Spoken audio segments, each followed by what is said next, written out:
How's it going, everybody? Welcome back. I hope you've had a fantastic week. Looking forward to a nice bank holiday weekend. But our next One Piece chapter is out. I am loving that Oda is now ramping it up, and we're getting these chapters every week. So I'm ready to jump straight in because my goodness, we just keep getting fantastic chapters. I mean, we haven't gone back to Egghead, and spoiler, we don't. So, this is chapter 1082. Let's go and claim it. So, continuing on with our fan requested cover stories, we've got our boy Chopper. We've got Chopper loving the clouds of cotton candy, and he mistakes Zeus for one. What a lovely thing to do. How nice is that? So not in for a nice surprise, I assume, but nevertheless, it's a pretty little sweet cover story. However, we take a dark turn to begin with, and we have the announcement of a Marine death, and not just any Marine, a Vice Admiral. We have the newspaper. It is shocking the world. A Vice Admiral has been killed, and it is none other than T-Bone. Yep, those who can't remember, he is that man from Water 7. He was on the train and he fought against Zoro on the tracks. We then later saw him at Marineford. He also showed up during the Reverie arc when Fujitora came back. There was that whole thing where Akiyini didn't want him coming back and the base wasn't Marine base. That was a funny moment. But nevertheless, our beloved Vice Admiral, adored by civilians and Marines alike, the news of his death is currently rippling through the world. And we come over to Navy HQ to see what everyone's reaction is, specifically Sengoku and Osuru's. So the old timers, the ones who are still kicking around, or easily some of the strongest Marines we've had, are talking about this incident and saying that the man, the person, whoever it is who killed T-Bone, hasn't been found yet. No one's found him. He's in the wind. And Osuru's saying, well, because of Cross Guild, the man's family, whoever did this, is going to be pretty well off from it because of the bounty on his head as a Vice Admiral. And Sengoku is reasoning the fact that they were sworn to protect these civilians, and now they are being stabbed in the back by them. So there is a great dilemma here now from Sengoku, reasoning the fact of what are we able to do? You know, we're trying to protect the world, protect these civilians from pirates, but now they're not safe anymore. Now that these bounties have been put on our head, it's only natural, Osuru says, that these people are going to come for you. And we even get a location. It turned out that Pepe Kingdom, what a great name from Oda, is actually a poverty stricken kingdom. Thousands die of starvation each year. And she said it's no wonder that it was in that place that T-Bone died. So he might have been there helping people, but with those bounties, someone was desperate enough, someone wanted the money for killing a Vice Admiral. Now, Osura goes on to explain and justify that she's not trying to defend the culprit, but, says that if it wasn't for that darn clown, that, this wouldn't have happened. And she's saying that we've completely underestimated him, that what this Cross Guild has set up and done is now becoming a problem.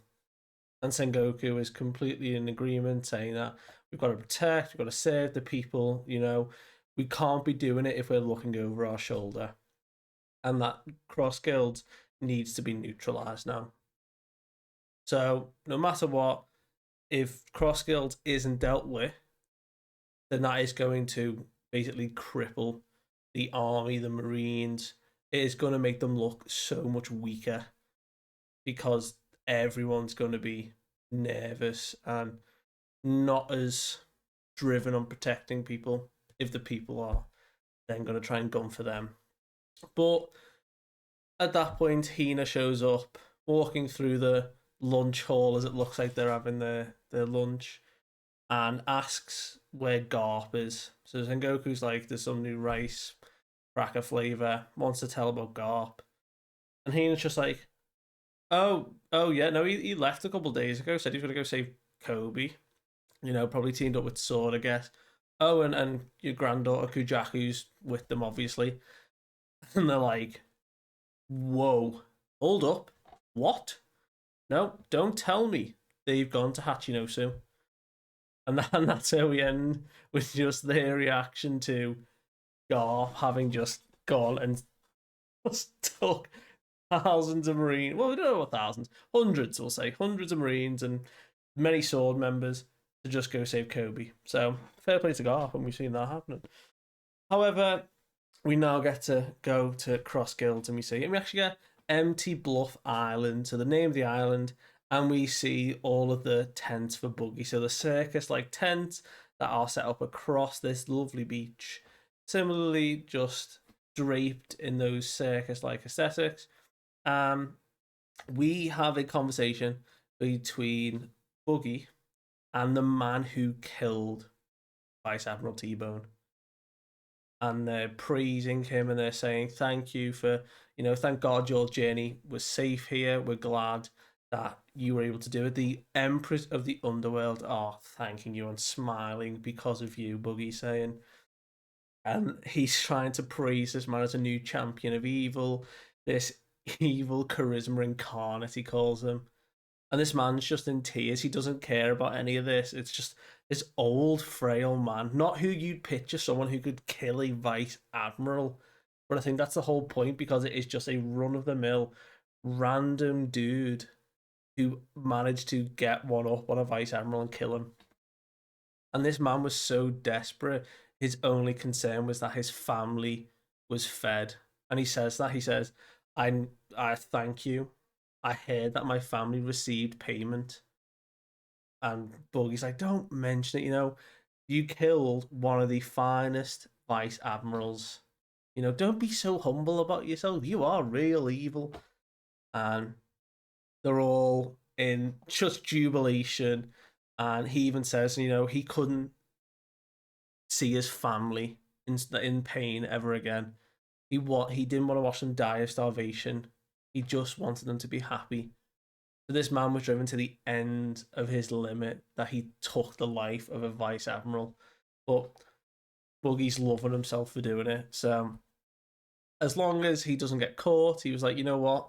You're now going to be crazy hunted by the Marines, but you know what? Just keep your head down and it'll be fine. But he says, rest easy. Like, we'll take you in as our own.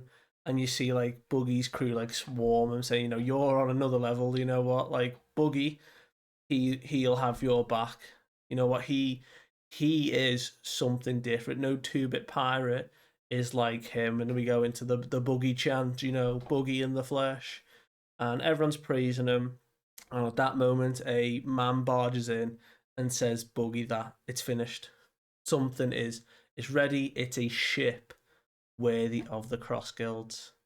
And it's just a little teaser for Mihawk and Crocodile Shadow, and Buggy's like, you know what, lead the ship to me. I've got some great shipwrights. I'll have it done in no time. And we go back to Buggy's shocked reaction of a beautiful ship. I'm talking like massive warship. There's tents on it. We've got lovely Cross Guilds. And it has a massive Buggy figurehead on the front. And they're like, well, it was a no-brainer, Buggy, that you, Chairman Buggy, you had to be the figurehead. What a great choice. And they're praising each other. And Buggy's like, no, it's not. And then just over his shoulder, Mihawk and Crocodile rock up and are just like, let's just go have a little chat again. Come on, let's go to the meeting room. And everyone's in just loving this ship as we cut to Crocodile and Mihawk just having a very civil conversation over a wooden table. Nothing too outlandish. Pretty civilized. Buggy is a dismembered head hanging on a hook on the wall.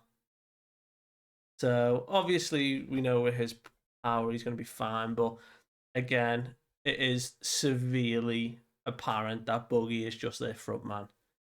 And we know for a fact that Buggy ain't standing a chance against Mihawk and Crocodile. So he's just completely battered and bruised. His hair's tied onto the hook, bless him. But we're getting more of the plan of what the Cross Guild is trying to achieve, or what Crocodile is trying to achieve. And he's saying that the public awareness now has grown, it's all as planned, and the Navy are now understanding the threat of the Cross Guilds. And what he wants to create, and what we knew about anyway, his whole ideal and plan is this utopia, this pirate utopia that is unparalleled, and he wants a military state. So he wants to establish a place outside of the government's thing that is strong enough on its own, this utopia. And Mihawk reasons like, yeah, we need like overwhelming power, right? That's what you want. Just got Buggy questioning his life choices while he's just listening and begging for his life. He just actually wants to die at this point. But Buggy chimes in with a very, very clever idea. And he's saying that all the effort they're going to, all the wealth they want, they're going about it the wrong way. That he's saying that, look, how can you call yourself pirate when you're having this sort of scheme? You're doing it all backwards. And then he talks about Shanks. And he says, we've heard it, we know about it. Shanks is making his move. Shanks is on his way to the One Piece. So Cross Guilds are a well-informed people. If they know that Shanks is on the move, we knew, obviously we've known about it, but they're pretty well informed from what we can see so far. And he's saying he's out to be the Pirate King now. His crew are together, and he reasons and says about his own history with Shanks, and says, well, circumstances us when we were younger prevented us from going to Laugh Tale, and now he's going to do it. And we get a flashback. Now, this is a flashback we've seen. This flashback was during Whitebeard and Shanks' conversation, I believe, way back when. And it's actually an extension, or more of a fleshed out flashback. So it's 24 years ago. We've got the day of Roger's execution. And Buggy is saying to Crocodile and Mihawk that Shanks was like the next Pirate King in his eyes. He said his potential was far beyond anyone's. And he was like, I could never measure up to him. So he let go of his dream. And he says he'd given up all hope because of how strong or how much potential Shanks had. So he was talking about it, and we get that few panels we've seen already when they're arguing in the rain, and they're just saying about, you said you wanted a crew to go to Laugh Tale one day, didn't you, Shanks? And Shanks says, yeah, you know what, I did, but I've changed my mind. I'm not going to go right now. You know what, I'm not ready for it. Very mature of Shanks. I understand he's just seen his captain die, but this is new information that we didn't get. A more level-headed Shanks, not like rushing in, and we've seen him in flashbacks like with Odin, like this joyous kid. He's now understanding like the level he wants to be at. And he says, I'm still going to be a pirate. And we see the exact same shot of him asking Buggy to come and join him. He wants him on the team. He wants him on his crew. And Buggy's reasoning and saying that he's misjudged Shanks altogether now. He was like, I thought he was the next generation's king. And he was like, I'm not going to work for you, idiot. We get all that again. And he's upset by the fact that he's forgotten who he is. He thought he was going to be the next Goldie Roger and following his footsteps, but we know that's Shanks. I don't believe Shanks has got the will of D. I don't think he does. He's definitely not got Goldie Rogers, because we've got those parallels with Luffy. But he's still hung up about the treasure map, and he's still, he's saying the next time we meet, because we've yet to have a Buggy and Shanks interaction since this moment 24 years ago. We've yet to have our boys meet back up. So whether they'll be on the same side, I assume so. But Crocodile and Mihawk are saying about, you know what, he's making his move. What of it, you know? And Buggy says, well, now we're on even footing. We're both emperors. And he says, you know what? I'm gonna go ahead and say it. I want to be king of the pirates. Buggy, king of the pirates confirmed. You know what? If it doesn't go to Luffy, that's fine. Buggy for king of the pirates.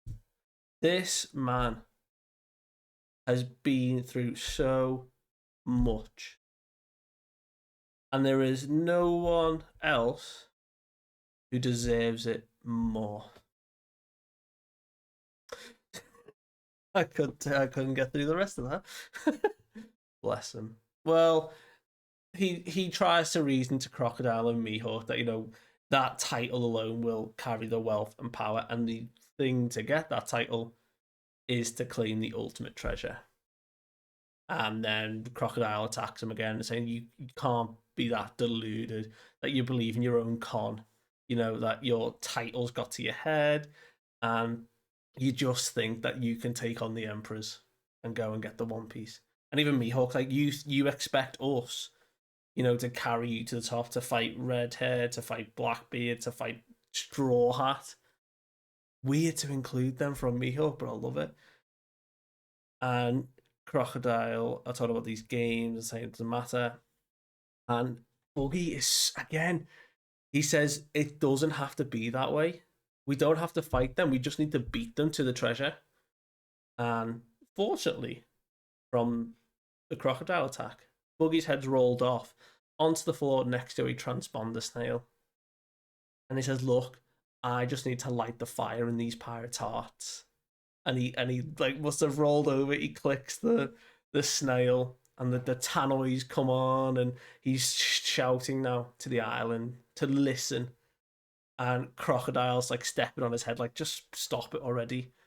But Buggy pushes through, and this is the motivation. This is the deep part of Buggy that is just incredible. The way he can inspire people. And I've got to read this because it's so good. He is talking about how, to his men, what drove you to the sea to begin with?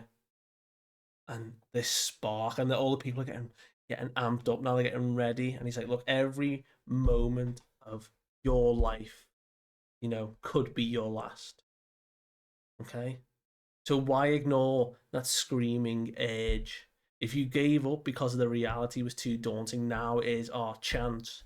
It is time for us to set sail and reach out and grasp what we all desire most.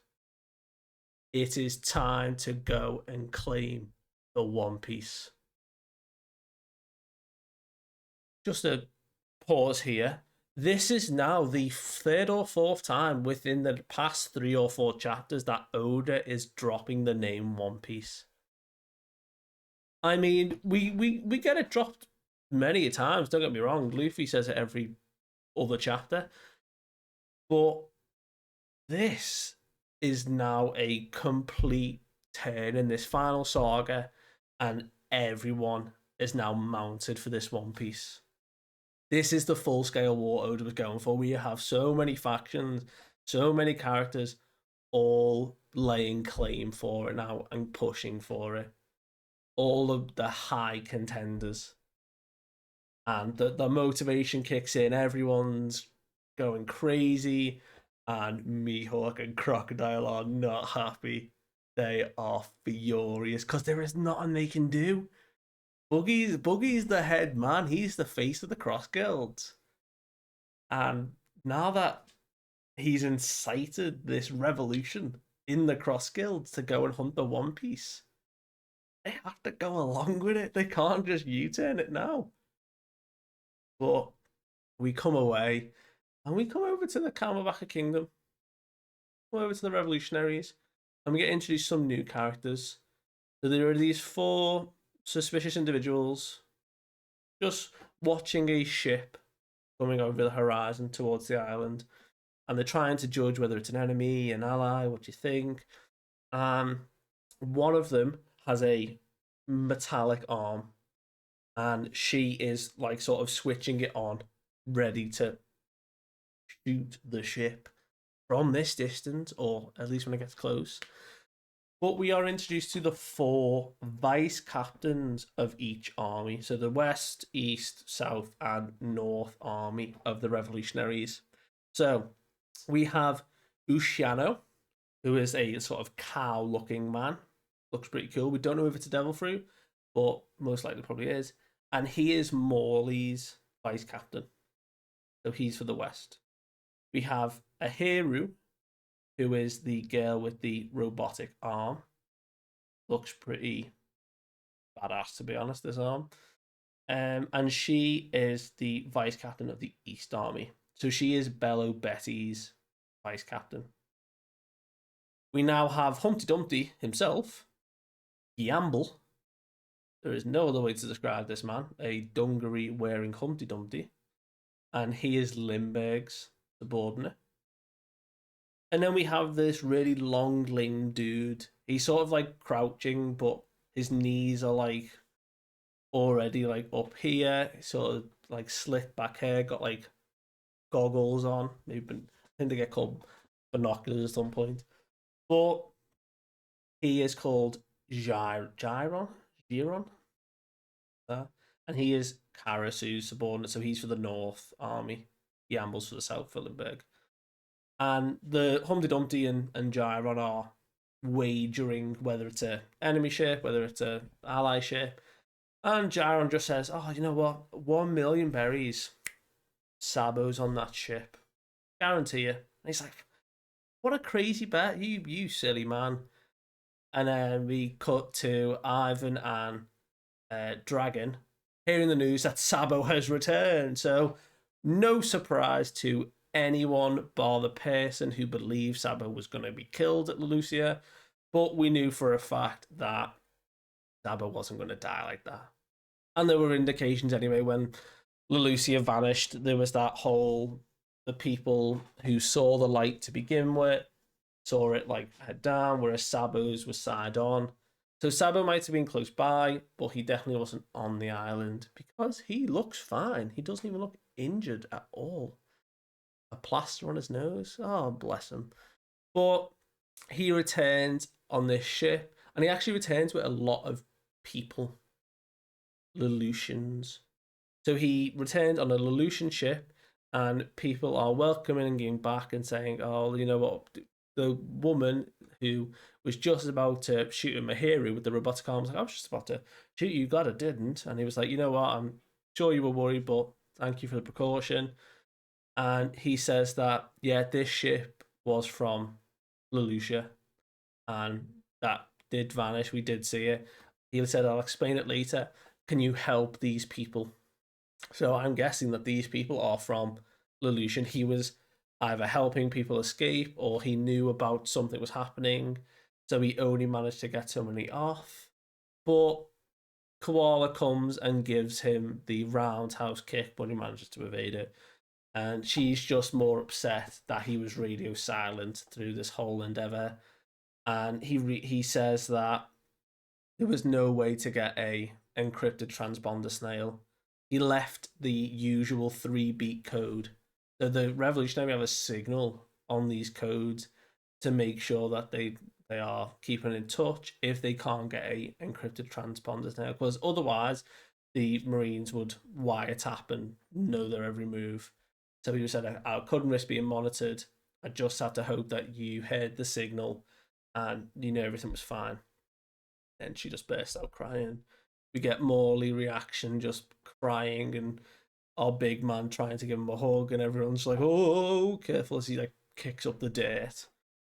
And we get Bello Bessie sort of cool, calm, and collected of like, oh, I remember you, Lelutions, you know, you've come a long way.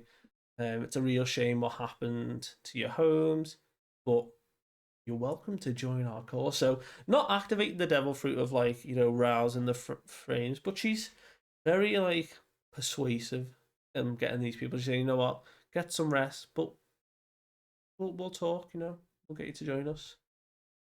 And the last page of the chapter, we've got everyone talking about what's happening, dealing with that, and we have a small private meeting with Dragon, Vonkov, and Sabo. Just again, sat around a small table. And they're talking about Kuma and saying that, there's not only could have done, he was might have been programmed, Dragon says, to return to Marie-Joie as a contingency. So we couldn't stop him. We tried. And Sabo's like, you know what, everyone's been working hard, but you two have probably taken it the hardest. So, you know what, like, do not worry. And then Ivankov's like, well, what's so important? Why can't the other captains hear this? Why, if something is this private, we should include everyone. Sabo's like, well, you'd get in major trouble if you were to hear this. Your life is completely at risk with this information. And he says, I'm about to tell you what really happened in the Holy Land of Marie-Joie. Chapter with Sabo's serious looking face. No break next week. I'm saying it now. If Oda goes back to Egghead and we don't find out Sabo's side of the story, I'll expect it. I've said it. Probably going to happen. On the other hand, if Oda decides to give us this one chapter of Sabo explaining what he saw and telling Dragon and Ivankov about Eam and what's actually happening in Marie-Joie, that would be so cool. So we'll find out next week. I hope Sabo explains and we get to see it. But if Oda doesn't want to reveal it, if Oda wants to keep it a secret for just a little bit longer, and we go back to Egghead, then he's the man with the plan. But I really want to see or hear Sabo's side of the story. Anyway, that's enough from me. I will catch you next time.